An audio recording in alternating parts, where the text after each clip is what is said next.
Araw ng Miyerkules at bukas na ang lugawan ni Ama. Naglinis na ako sa labas dahil anytime may customer nang darating. Kapag weekdays talaga ay meron maagang kumakain. Kakabukas pa nga lang natin ay dinagsa agad tayo ng customer. Buti na lang nandito ang aking partner para tulungan ako. Kapag weekdays talaga ay puro estudyante ang customer namin. Sobrang bilis nga ng panahon. Parang kay Dan lang kagaya ko din silang estudyante na bago pumasok sa eskwela ay uutusan muna para bumili ng almusal. Pero ngayon hindi ko akalain na isa pala ako sa magiging takbuhan nila pag kailangan nila ng almusal. At sa mga oras na to ay nagsunod-sunod na ang mga customer natin.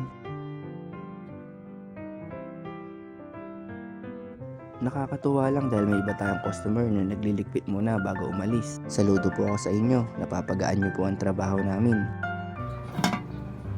Alas 6 pa nga lang ng umaga ay nakalahati na agad ng lugaw. Nagtuloy-tuloy na nga ang puntahan ng customer. Kaya naman 6:20 pa lang ay paubos na yung lugaw namin. At saktong alas 7 ng umaga ay naubos na ang lugaw. Maraming salamat po sa pumunta at kumain. At sa mga hindi po nakaabot, bawi na lang po tayo bukas. Hanggang dito na lang muna. Salamat sa pagsama.